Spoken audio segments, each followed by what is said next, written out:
Para suster, saudara-saudari, kita yang lahir sebelum tahun 98 nih, masih kenal dengan istilah apa? KKN, kecil-kecil nekat. Korupsi, kolusi, dan nepotisme ya.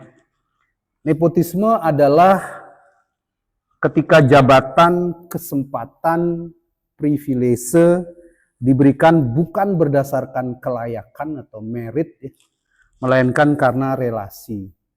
Siapa keluarga kita, siapa teman kita, siapa orang kita. Istilahnya orang sekarang bilang ordal, orang dalam. Negara menjadi milik kroni. Kalah, merit itu kalah dengan kedekatan. Jadi merit itu pakai T ya, bukan merit. Merit kawin itu bukan. Merit itu artinya layak, kemampuan seseorang. Maka disebut dengan meritokrasi. Yang memimpin itu, yang menjabat adalah orang-orang yang punya kemampuan ya. Kalau kroni berdasarkan kroniisme karena kedekatan, lalu ada disebut dengan plutokrasi. Plutokrasi itu pemerintahan oleh orang-orang kaya. Orang-orang kaya yang memerintah gitu. Di Inggris misalnya, mereka yang menjabat, mereka yang duduk di parlemen itu kebanyakan anak-anak yang sekolahnya sekolah private, bukan sekolah umum. Jadi rata-rata mereka yang menjadi politisi, menjadi pejabat itu anak-anak yang sekolahnya sekolah private, sekolah mahal itu. Sementara yang sekolah umum jarang. Itu pemerintahan oleh orang-orang kaya. Lalu ada yang disebut dengan kakistokrasi, pemerintahan oleh orang-orang yang buruk, tidak punya kemampuan apa-apa tapi diangkat karena dia relasi dekat dengan pemerintah begitu. Menteri-menteri yang tidak punya kapasitas. Orang ahli serangga disuruh ngurus BGN misalnya, Dadan itu kan bukan ahli bagian ngurus makanan, dia ahli profesor serangga diangkat jadi ketua BGN karena dekat dengan presiden misalnya. Jadi ada dia punya cemara istilahnya cemara Pak Prabowo punya di kebun itu hampir mati. Lalu kemudian dia cari siapa bisa tolong. Nah, orang ini datang karena dia ahli serangga. Dia menyelamatkan itu cemaranya Pak Prabowo itu di rumahnya di dekat di Hambalang sana. Maka kemudian relasinya bagus, diangkatlah dia jadi ketua BGN. Dipuji-puji, wah ini hebat, tahu-tahu korupsi besar. Diangkat orang perempuan namanya Nani. Nggak ada punya keahlian, hanya dia influencer saja. Diangkat.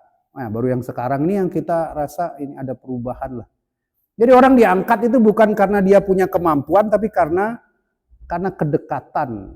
Itulah yang disebut dengan kakistokrasi. Ada politik dinasti dari Soekarno turun ke Megawati, sekarang mau turun ke Puan Maharani atau ke itu kita ngomong politik yang lain-lain semua itu. Nah, bacaan hari ini ternyata berbicara tentang Allah yang tidak bekerja menurut logika meritokrasi. Jadi sekali lagi merit itu layak. Jadi kalau kita di luar itu lulusnya pas-pasan itu disebut merit. Jadi dia layak untuk bisa lanjut begitu. Itu namanya merit. Jadi merit system berdasarkan kelayakan, kemampuan seseorang itu. Tapi Allah kita enggak. Allah kita bukan berdasarkan kita layak atau tidak.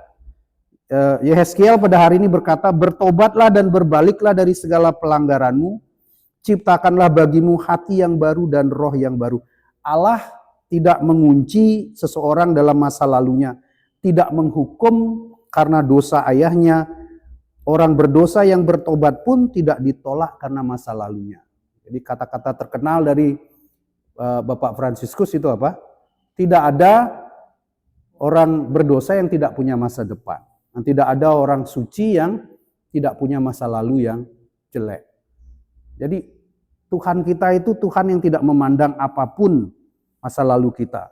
Mazmur berkata, hati yang murni ciptakanlah bagiku ya Allah. Kita datang bukan karena mempunyai rekam jejak yang sempurna, melainkan karena kita membutuhkan belas kasih.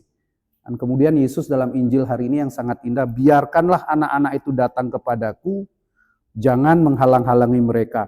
Nah, di sini Injil membongkar logika kita manusia. Kalau nepotisme itu berkata, yang boleh masuk adalah orang kita. Injil berkata, biarkan mereka datang. Meristokrasi berkata, engkau harus membuktikan bahwa engkau layak. Tapi belas kasih Tuhan berkata, datanglah bahkan sebelum engkau merasa layak.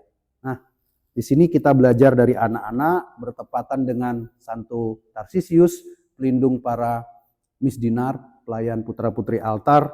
Anak-anak itu tidak punya jabatan, tidak punya prestasi, jaringan, ataupun ordal. Mereka tidak membawa merit, mereka hanya datang dengan tangan kosong. Dan justru kepada mereka Yesus memberikan tempat dan berkat. Maka gereja harus bertanya kepada dirinya, apakah kita sedang membangun kerajaan Allah atau kerajaan kroni? Apakah yang menentukan tempat seseorang adalah kedekatannya dengan orang penting atau keterbukaannya kepada rahmat? Mari kita mencoba merenungkan, menjawab dalam hati kita masing-masing dua pertanyaan ini. Undangan untuk bertobat, bukan hanya meninggalkan korupsi, kolusi, nepotisme, tetapi juga KKN dalam hati kita. Korupsi ketika aku mengambil yang bukan hakku, kolusi ketika aku menggunakan relasi untuk kepentinganku, nepotisme ketika aku memberikan tempat kepada yang layak, yang bukan layak, tetapi kepada orangku sendiri.